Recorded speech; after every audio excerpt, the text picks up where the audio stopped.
البدع والأهواء، أهل البدع العقائدية وأهل البدع السياسية. نقول بيننا وبينكم السلف، بيننا وبينكم الكتب، كان فيقول البدع بيننا وبينكم. Bismillahirrahmanirrahim.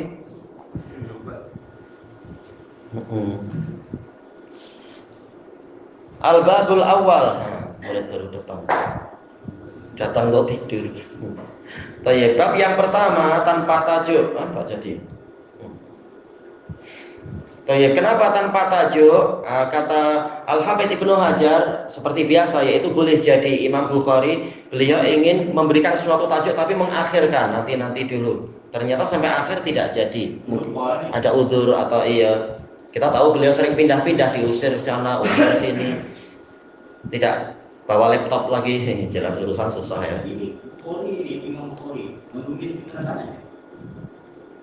Kenapa? Iya, akhirnya pakai tangan, pakai alat tulis masa lampau dengan kertas-kertas seadanya. Entah kertas atau kulit seadanya, setebal ini nggak tahu gimana. Memang perjuangan ulama di masa lampau. Iya.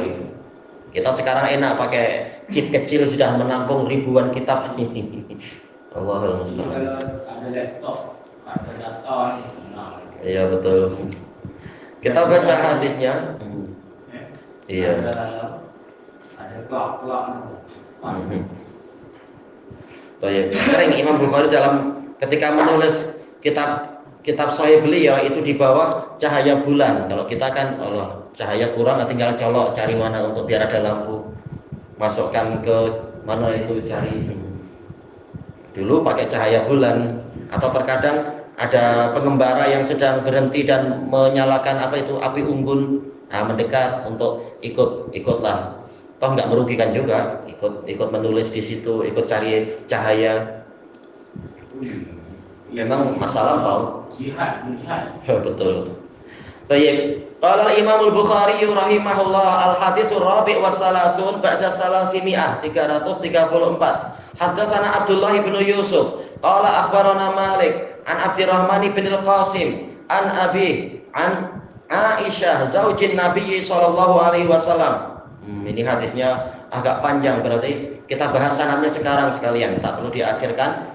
Gurunya Imam Bukhari Abdullah bin Yusuf, beliau adalah Abu Muhammad Abdullah bin Yusuf At-Tinisi Al-Misri min siqati asy-Syamiyyin. Beliau asalnya Mesir, tetapi beliau lama belajar di Syam, menjadi orang siqahnya di Syam. Dan beliau juga pernah datang ke Madinah, belajar ke sejumlah ulama Madinah termasuk Imam Malik. Dan beliau min asbatin nas fi muwatta'i Malik, termasuk bukan nomor 1, tapi termasuk yang terkuat. Oh ya, jelas Abdullah bin Maslamah Al-Qanabi lebih kuat dari Abdullah bin Yusuf. Ma'an bin Isa Al-Qazzaz lebih kuat dari mereka berdua. Baik. Nah di sini qal akhbarana Malik, Imam Malik Abu Abdullah, Imam Darul Hijrah, Malik bin Abdullah bin Malik Al-Asbuhi Al-Yamani Summal Madani. Asalnya Yaman tapi malah jadi apa? Tinggal lama di belajar lama di Mekah, kemudian tinggal lama di Madinah, dan ilmunya populernya di Maghrib, di Maroko, di Mesir dan sekelilingnya. Baik. An Abdurrahman bin Al-Qasim, beliau adalah Abu Muhammad Abdurrahman ibnul Qasim ibni Muhammad ibni Abi Bakar As-Siddiq. Jadi ini pangkat apa ya, cicit ya, Abdurrahman ibnul Qasim bin Muhammad bin Abi Bakar, iya pangkat cicitnya Abu Bakar. Abu Muhammad, beliau faqih minal fuqaha, dari kalangan fuqaha, dan sekaligus apa? Siqah, kasirul hadis. Madani. An Abi, ayahnya yaitu Al-Qasim bin Muhammad bin Abi Bakar. Beliau juga Abu Muhammad, kunyah ayahnya. Iya. Al-Qasim bin Muhammad bin Abi Bakar, ini cucunya Abu Bakar Al-Qasim, yaitu si ayah adalah cucu. Ayahnya Abdurrahman adalah cucunya Abu Bakar.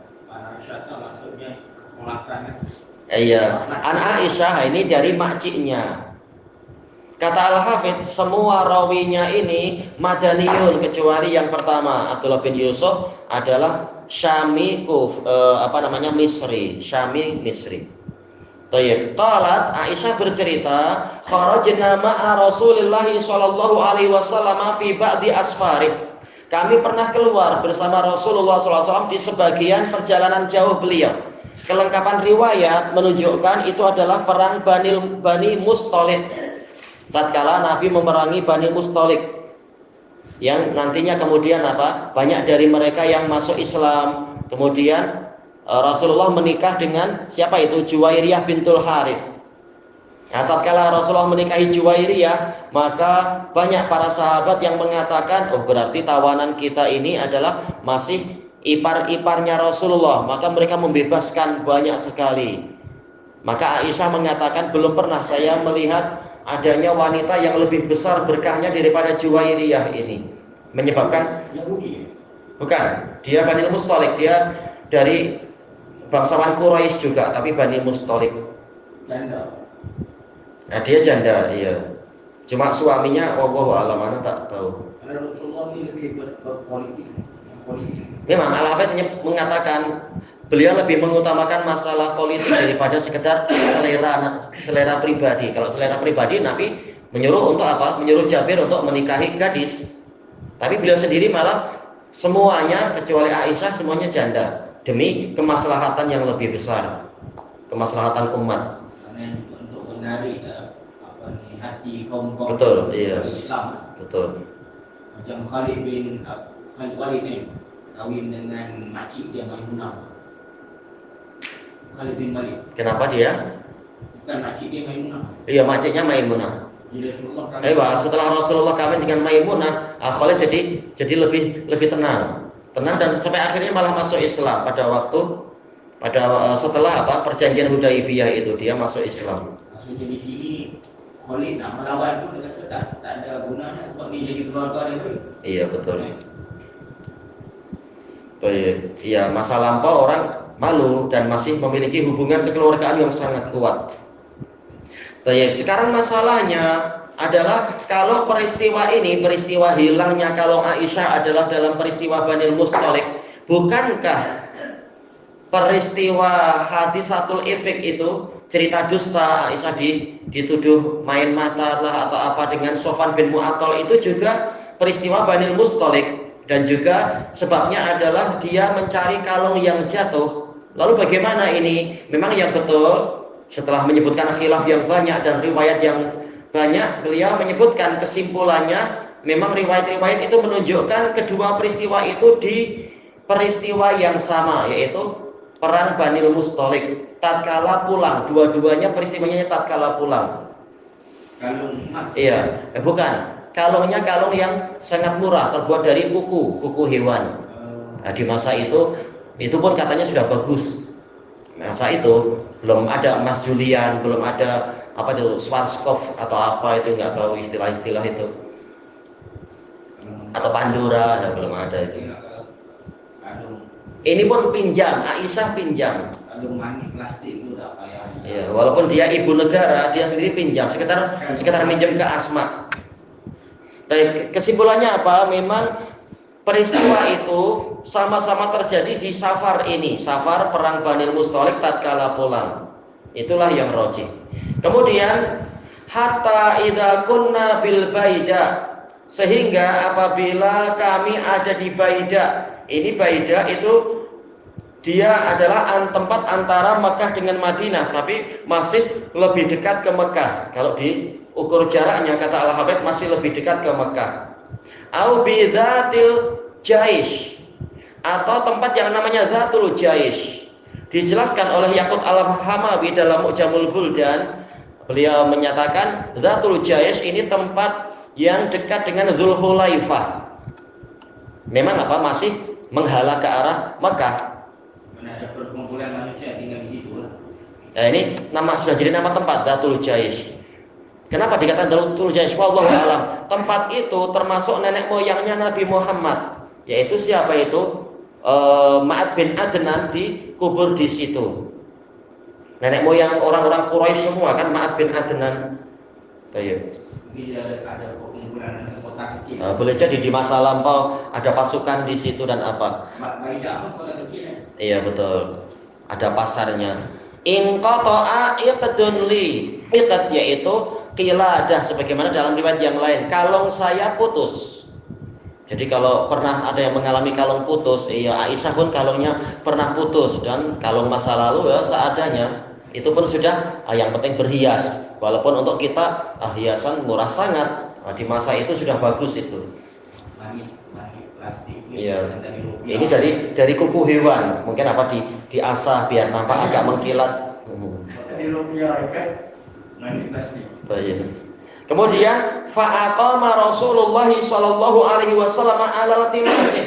Maka Rasulullah SAW mukim di situ, yaitu apa? Yaitu tinggal sementara di situ. Bukan mukim betul-betul mukim ya, tapi apa? Aqama yuqimu, yaitu singgah di situ alal timasi. Ala di sini adalah yaitu sababiyah, yaitu li ajli min ajli talabih, untuk mencarinya. Kata Al-Hafidz dari sini diambil faidah, beliau menukilkan dari para ulama sebelumnya bahwasanya seorang imam itu hendaknya memperhatikan keadaan rakyatnya dan juga berusaha untuk menjaga barang-barang walaupun nampak kecil, nampak sedikit, nampak murah, sekedar kalung yang murah-murah itu. Tapi seluruh pasukan disuruh berhenti untuk mencari. Apalagi ini bukan kalung Aisyah, ini Aisyah meminjam wajib mengembalikan. Nah, makanya ini barang hilang, ya sudah Rasulullah pun menyuruh semua berhenti untuk mencari. Memang kata Al-Hafidz berdasarkan riwayat-riwayat itu yang disuruh untuk berangkat mencari, selain mencari di situ tadi mencari ke mungkin apa menyusuri jejak untuk mencari barangkali jatuh di sana-sana itu siapa namanya itu ya, Usaid bin Hudayr radhiyallahu anhu. Dan kata Al-Hafidz ini menunjukkan diharamkannya menyia-nyiakan harta. Walaupun ini barang murah tapi tetap dia punya nilai. Wanita pun suka pakai kalung seperti itu di masa itu. Nah, maka tidak dibiarkan untuk enggak apalah hilang, nanti cari lagi, nanti beli kita. Iya. Ternyata Rasulullah nyuruh untuk semuanya mencari.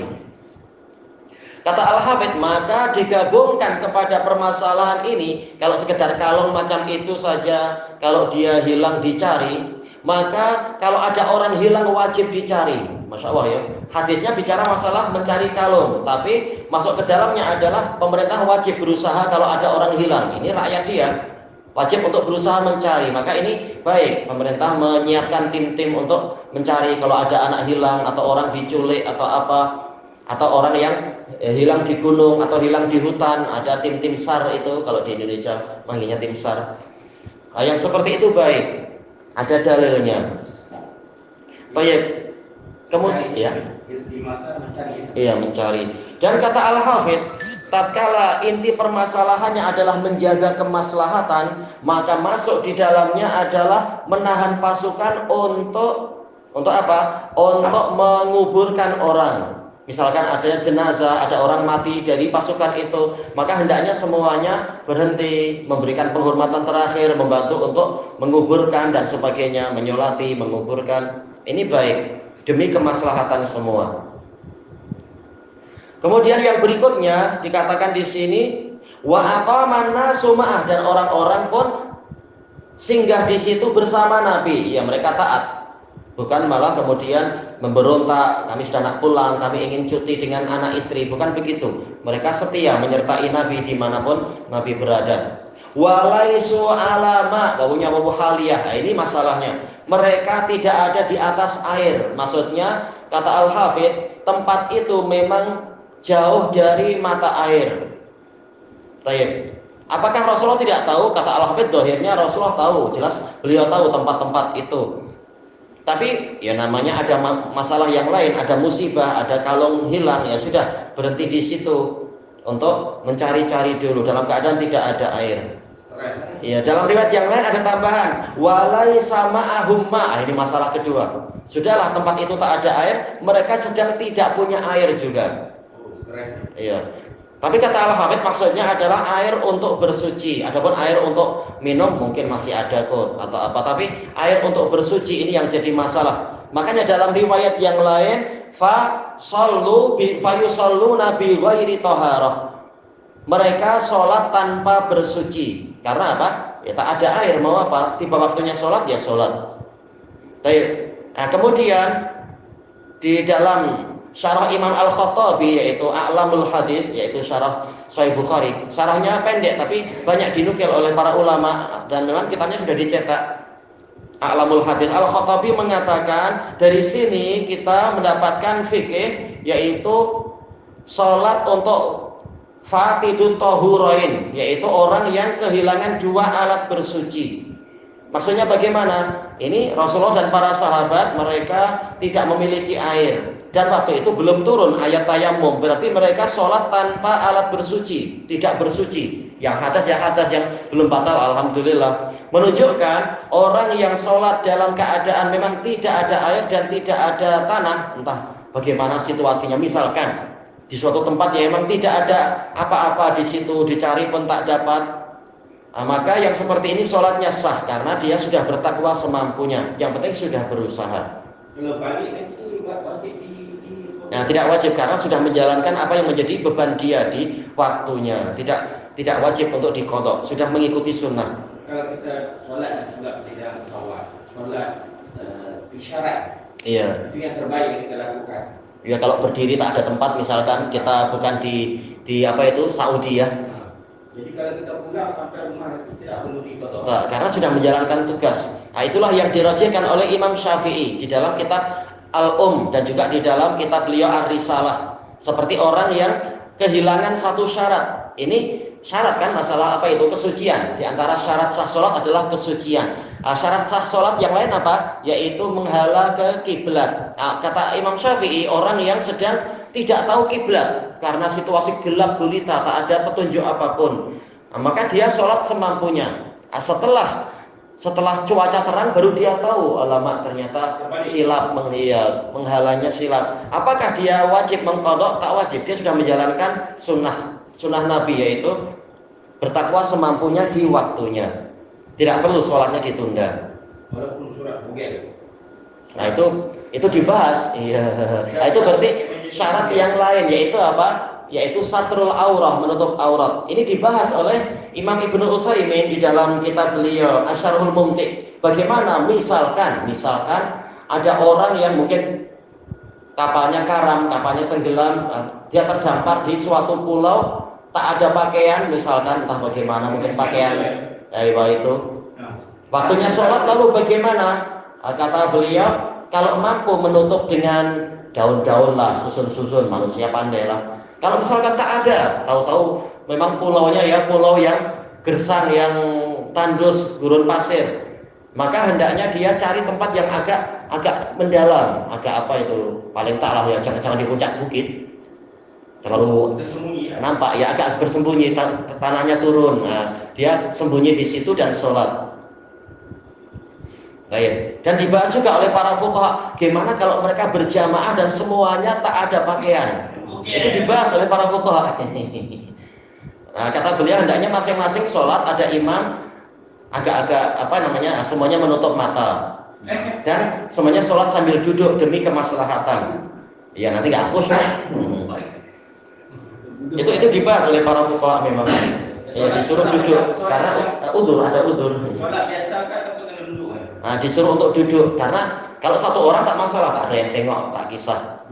Tapi kalau jamaah sebaiknya duduk biar masing-masing tidak konsentrasi tidak rusak konsentrasinya. Masalah rukuk, itu demi kemaslahatan yang lebih besar karena menutup aurat itu adalah wajib. Kalau tak ya ditutup semampunya dengan cara sholatnya duduk. Selalu yang najis itu dalam pesawat, kadang air tak cukup dan tempat itu sempit. Memang kita iya, sholat sambil duduk, sambil dia pakai tangan, tapi iya semampunya. Memang berlaku lah itu. Iya biasa itu. Nah yang itu kena pulang tak perlu qadha. Iya tak perlu qadha. Karena sudah menjalankan apa yang menjadi beban di masanya. Termasuk kalau pakaian kita pun ada najis, itu yang ada saja pakaian Itu dibahas dalam Syarhul Mumti. Kalau memang tak ada pakaian yang lain, tak mungkin untuk meminjam atau menyewa atau membeli atau tak ada daun-daun, ya sudah. Kata beliau, menutup aurat itu lebih utama daripada kesucian pakaian. Maka lebih baik sholat dalam keadaan pakaiannya najis daripada sholat tanpa pakaian. Itu fikih yang betul. Kalau jam ni, kalau jam tu nak mana tak boleh dah. Sampai berjam kita habis waktu solat. Contohnya maghrib dan jam. Itu ada udzur, berarti sholat di atas kendaraan. Kalau sepertinya susah, ya mau turun pun, alah gimana saya turun? Nanti jangan-jangan sudah maju lagi. Banyak di situ kita guna dalam kita punya kereta, mobil kita ada debu apa sayapnya. Iya, insya Allah itu ada aja di kasut kita, sisa-sisa debu ada aja itu, atau di balik karpet kereta. Kalau dia tu macam cara nak solat tu, ini kita dah pandu ni. Gerak. Kalau keretanya ada autopilot, alhamdulillah. Kalau tidak, ada dua cara. Cara pertama kata para ulama, kata para fuqaha yang sekarang memang seperti Syekh bin Baz, Syekh Utsaimin dan lain-lain, itu sudah sambil memandu sholat semampunya, sambil suruh temannya juga tengok-tengok ya. Namanya sholat kan kadang kita harus khusyuk. tukar pemandu lah, tukar. Iya, bergantian. Kalau seorang ya seperti dalam situasi khauf. Pakai main shark tangan. Ya, fa'in khiftum farijalan aw rukbana. Kalau Anda takut, jelas ini situasi takut kan, memandu susah. Maka sambil naik kendaraan atau jalan kaki semampunya. Itu cara pertama. Cara kedua, menjalankan hadis Ibni Abbas, yaitu menggabungkan, menjamakkan zuhur, asar, maghrib, isya di satu tempat, di satu waktu, karena darurah. Jadi tunggu apa? Nanti tengah malam kita sholat empat-empatnya sekalian. Tapi bukan sering-sering, tak boleh sering-sering. Mana zuhur, asar, maghrib, isya. Iya. Iya. Kalau masing-masing satu-satu. Karena ini keadaan darurah, keadaan susah. Terutama misalkan polis atau bomba atau para yang sedang operation, dokter yang operation perlu berjam-jam, mereka boleh pakai hadis tadi, pakai cara itu. Mana kalau jamak kosar jam tu boleh, macet tu boleh jamak kosar. Itu darurah boleh, nggak masalah insya Allah. Walaupun tak sampai rumah halam ni. Jamak je, kasut tak jamak. Enggak jamak kosar tak boleh. Ada dua sudut pandang. Lebih selamatnya jangan kosor kalau kita bukan musafir. Tapi sebagian ulama mengatakan namanya darurah, nggak apa. Boleh. Tapi kalau sepertinya tidak terlalu darurah, kembali ke hukum asal bukan kosor. Sebaiknya. Tapi boleh lah. Boleh. Sebagian ulama membolehkan kalau lihat situasi ini tak boleh lama-lama ini. Ini dah nak waktu maghrib ni lagi 10 minit ni asar, zuhur, asar sempat jom jamak asar. Insya Allah dimaafkan seperti itu. Cuma lebih selamatnya memang cukup jamak, jangan dikosor, lebih selamatnya. Tapi barang siapa memilih yang itu karena situasi susah, insya Allah tidak diingkari. Ada yang semampu kita. Iya. Dan bila pulang nanti tak payah kontrol. Tak perlu, sudah menjalankan. Tapi pesawat tu memang selalu berlaku untuk pesawat tu. Kelanjutannya di masa hadapan insya Allah. Subhanakallahumma wa bihamdika la ilaha illa anta astaghfiruka wa atubu ilaik. Walhamdulillahirabbil alamin. Jazakumullahu khairan.